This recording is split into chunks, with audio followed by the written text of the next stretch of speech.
करायचे स्मरण. जय जय रघुवीर समर्थ. जय जय रघुवीर समर्थ. श्रीमद्दास बोध. दशक 10वा. जगज्योती नाम. समास 9वा. पुरुष प्रकृती नाम. श्रीराम समर्थ. जय सद्गुरू समर्थांनी दशक 10वा जगज्योती आणि त्यामधला समास 9वा पुरुष प्रकृती. तर समर्थांनी पुरुष प्रकृती म्हणजे सांगितलेलं आहे. पुरुष म्हणजे काय? पुरुष म्हणजे वायू आणि प्रकृती म्हणजे वायू आणि पुरुष म्हणजे जगज्योती. या देहाची उत्पत्ती कशी झाली आहे? पंचभूतांची प्रकृती, त्यांचा जन्म कशापासून झाला आहे ते आता आपल्याला श्रवण करायचं आहे. आकाशी वायू झाला निर्माण, तैसे ब्रह्मी मूळ माया जाण. त्या वायूमध्ये त्रिगुण आणि पंचभूते. तर समर्थ सांगतात, आकाशी वायू झाला निर्माण, तैसे ब्रह्मी मूळ माया जाण. आणि त्या वायूमध्ये त्रिगुण आणि पंचभूते. पंचभूते कोणतं? आकाश, वायू, आप, तेज, वायू, आकाश, अग्नी. हे 5 पंचभूते. आणि त्रिगुण सत्व, रज आणि तम. या तिघांचं मिळून 3 त्रिगुण आणि हे पंचभूते मिळून आपली प्रकृती तयार होते, आपलं जीवन तयार होतं. त्या पहिल्या ओळीत सांगितलं, आकाशापासून वायू झाला. आकाशात वायू निर्माण होतो आणि त्याप्रमाणे परमाच्या ठिकाणी जी मूळ माया उत्पन्न होते त्या वायूमध्येच सूक्ष्म रूपाने पंचमहाभूते आणि त्रिगुण हे एकत्रित असतात. वटपेजी असे वाड, फोडून पाहता न दिसे झाड. नाना वृक्षांचे जुंबाड, बीजापासून होती. तैसी बीजरूप मूळमाया. म्हणजे तशी ही मूळमाया बीजरूपे असेल. बीजरूप आहे, छोटी आहे, पण तिच्यापासून हा बनणारा वटवृक्ष, दृष्टीसृष्टीचा विस्तार हा भला मोठा आहे. आणि याचे स्वरूप आपल्याला नीट श्रवण करायचं आहे, विचारपूर्वक जाणीव करून बघायचं आहे. जसं एखाद्या वृक्षाचं बीपासून अख्खा वटवृक्ष तयार होतो आणि तिथून आपल्याला फळ, फूल, सावली त्याच्यापासून आपल्याला भेटते. तर समर्थ सांगतायत की हे सर्व एका छोट्या बीजापासून तयार होतं. तैसी बीजरूप मूळमाया, विस्तार झाला तेथोनिया. तिथे स्वरूप शोधूनिया, बरे पहा. तशी मूळमाया ही बीजरूप आहे आणि तिच्यापासून दृष्टांत झालेलं आहे. वटपेजी असे वाड, फोडून पाहता न दिसे झाड. नाना वृक्षांचे जुंबाड, बीजापासून होती. म्हणजे वडाचे झाडाचे बी अगदी लहान आहे. बी फोडून जर पाहिली तर त्यात काहीच दिसत नाही. झाड तर काय अजिबात, पण ते काहीच दिसत नाही. पण त्या एका बीजापासून त्या वृक्षाचे समूहामध्ये निर्माण होते. ते दोन्ही भेद दिसती, विवेक पहावी प्रचिती. निश्चळ जे चंचल स्थिती, त्याची वायू. नंतर काय सांगितलं? त्यांचे 2 भेद होती. म्हणजे त्यांचे 2 भेद आहेत.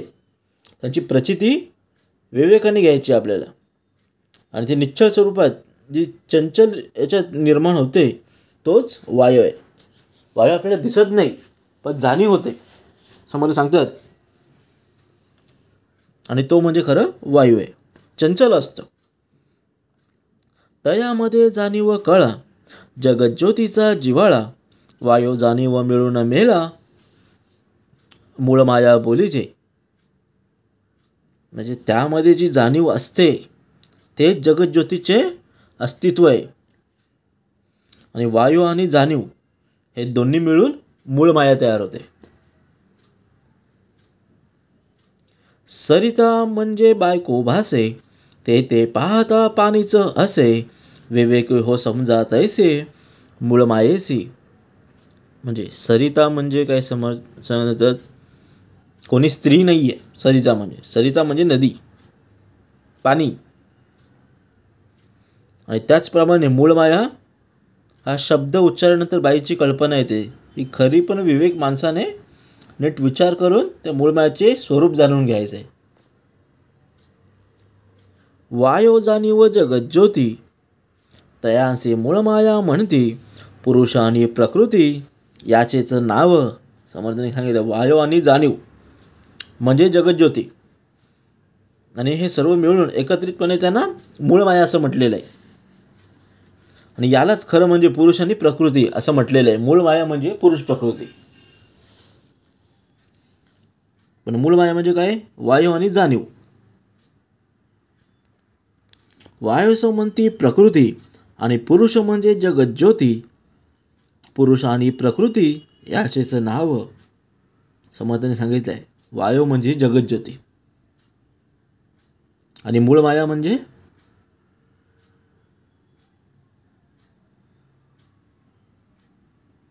वायू म्हणती प्रकृती आणि पुरुष म्हणजे जगज्योती. वायूला प्रकृती म्हणतात, पुरुषाला जगज्योती म्हटलेलं आहे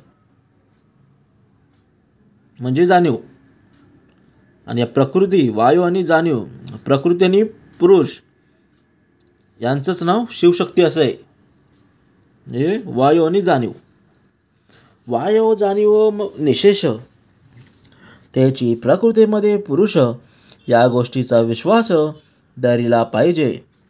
म्हणजे वायूमधील विशेष जाणीव हीच प्रकृतीमधील पुरुष आहे. या गोष्टीवर विश्वास आपल्याला ठेवलाच पाहिजे.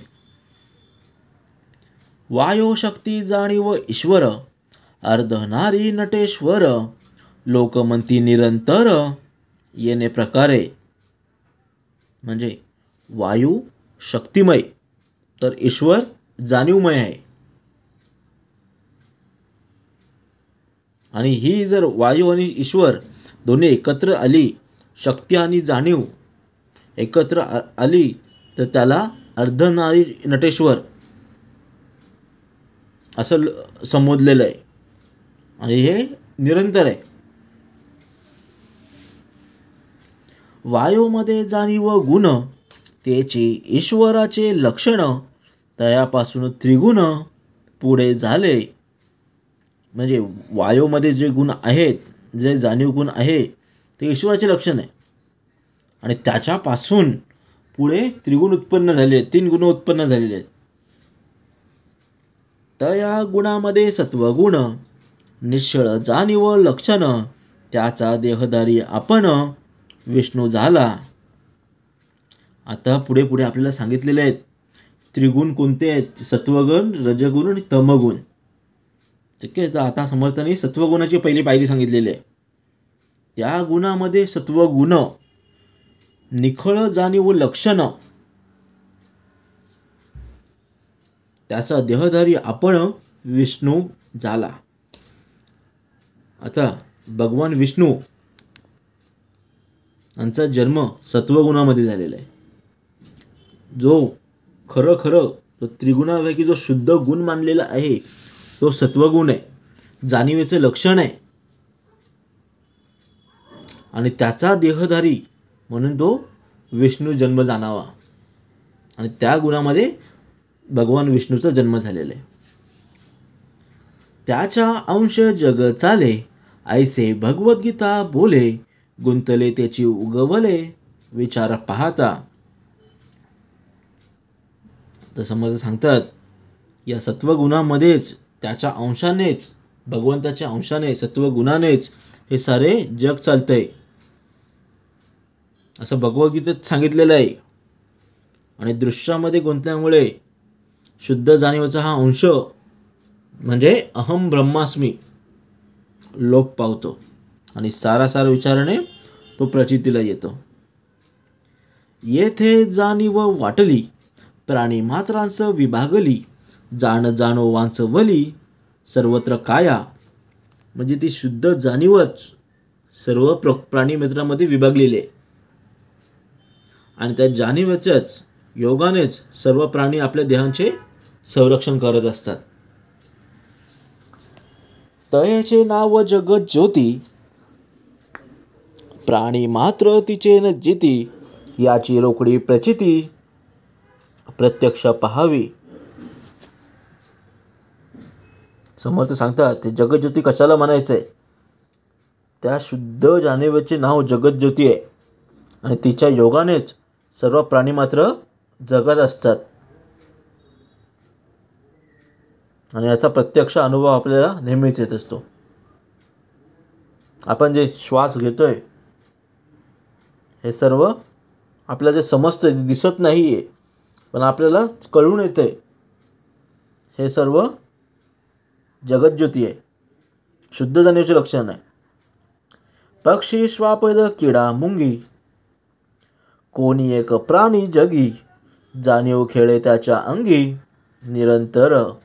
समर्थ सांगतात जो जो या विश्वामध्ये जन्माला येतो, प्राणी असो, पक्षी असो, किडा असो, मुंगी असो, कोणीही असो, त्याच्या अंगी जाणीव खेळत असते. त्याच्यामध्ये वायू असतो, प्रकृती असते, पुरुष असतो आणि जाणीव असते. मेन म्हणजे प्रत्येकाच्या अंगी जाणीव खेळत असते. ते आपल्याला ओळखता आली पाहिजे. जाणूनी काया पळवती, तेने गुणे वांछती, दडती आणि लपती, जाण जाणो. म्हणजे या जाणीवेच्या योगाने त्यांना धोका वाटला की ते पळून जातात आणि जीव वाचवतात. पण जाणीवेमुळे जे लपतात, दडतात, त्याच तिचं संरक्षण होतं. अवघ्या जगास वाचविती, म्हणून नाम जगज्योती, हे गेली या प्राणी मरती, जेथील ते. म्हणजे शुद्ध जाणीवच सर्व जगास वाचवते, म्हणून तिला जगज्योती नाव असं म्हटलेलं आहे. आणि एकदा जर जाणीव जर नष्ट झाली की तिथले इथं देह संपतो, मरून जातो. मुळीचे जाणीवीचा प्रकार, पुढे झाला विस्तार, जैसे उदकाचे तुषार, अनंत रेणू. म्हणजे मूळ मायेतील जाणीवेचाच पुढे विस्तार झाला आणि उदकाचे तुषार जसं असावेत तसे जाणीवेपासून अनंत रेणू निर्माण होत राहतात. तैसे देव देवता भूते, मिथ्या म्हणू नये त्या ते, आपल्याला सामर्थ्य थे सृष्टीमध्ये फिरती. म्हणजे त्याप्रमाणे देव देवता देवते भूते वगैरे आपल्या सामर्थ्यानुसार सृष्टीमध्ये वावरत असतात, फिरत असतात आणि त्यांना मिथ्या म्हणू नये. सदा विचरती वायू स्वरूपे, स्वेच्छा पालटती रूपे, अज्ञान प्राणी भ्रमे संकल्पे, त्यांच बाधिती. म्हणजे वायू स्वरूपात जे सदा फिरत असतात ते स्वतःच्या इच्छानुसार जात असतात. अज्ञानी लोकांची ठिकाणी श्रम असतात, संकल्प असतात, म्हणून ते त्यांना बाधा करतात. ज्ञातास संकल्पेचे असेना, म्हणून त्यांचेच बाधवेना, या कारणे आत्मज्ञाना अभ्यासावे. म्हणजे जो आत्मज्ञानी आहे, समज सांगतात जो आत्मज्ञानी आहे त्याच्या ठिकाणी कुठलाच संकल्प नसतो, म्हणून त्याला जे बाधा करू शकत नाही, म्हणून त्याला अध्यात्माचा अभ्यास करावा लागतो, श्रवण करावं लागतो. अभ्यासिली आत्मज्ञान, सर्व कर्मांच होय खंडन, हे रोकडी प्रचित प्रमाण, संदेह नाही. म्हणजे अभ्यासिली आत्मज्ञान, जर आपण अध्यात्माचा अभ्यास केला तर सर्व कर्माचे खंडन होते, सर्व कर्म नाहीसे होतात.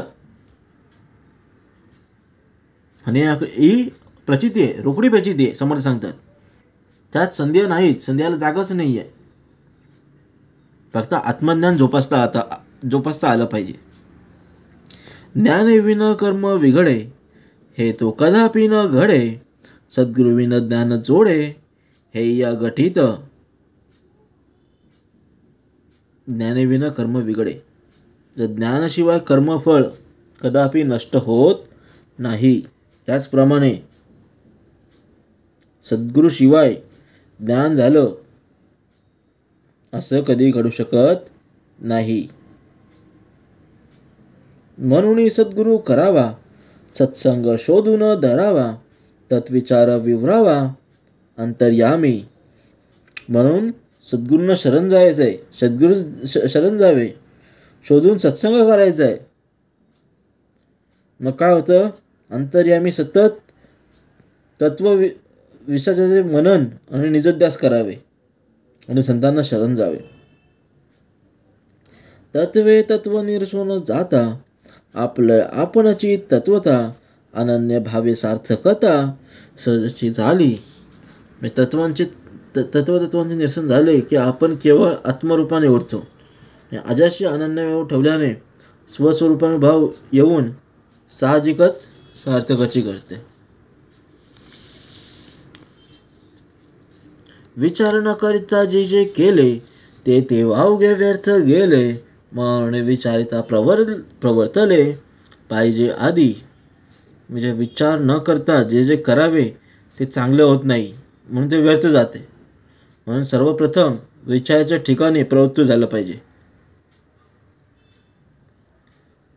विचार पाहिलं तो पुरुष, विचार न पाहे तो पशु. ऐसे वचने सर्वेषु ठाई ठाई बोलिले. समाजाने किती छान ओवी सांगितलंय. माणसाला जन्माला घातलंय ते विचार करूनच घातलेलं आहे की माणूस पुढे प्रगती करेल, विचार करून वागेल, आणि त्यालाच पुरुष म्हणून म्हटलेलं आहे. आणि जो विचार करू शकत नाही त्याला पशु बनवलेलं आहे. पण अशा अर्थाची वचने भगवंताई ठाई ठाई बोलून दाखवलेली आहेत.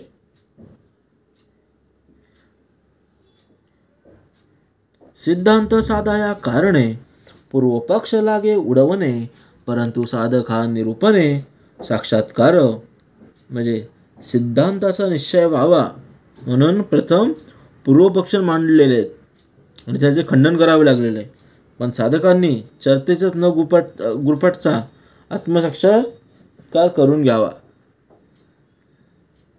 श्रवण मनन निज ध्यास प्रचितेने बाणता विश्वास. रोकडा साक्षात्कार सायास करण्याची न लगे. म्हणजे सतत श्रवण मनन निजध्यास केले की प्रचिती होते आणि विश्वास दृढ होतो. मग रोकडा साक्षात्कार होण्यासाठी वेगळे सायास करावंच लागत नाही. श्रवण मनन निजध्यास प्रचितेने बाणता विश्वास. रोकड साक्षात्कार सायास करण्याची न लगे. इति श्रीदास बोधे गुरुशिष्य संवादे पुरुष प्रकृती नाम समास 9. जय जय रघुवीर समर्थ.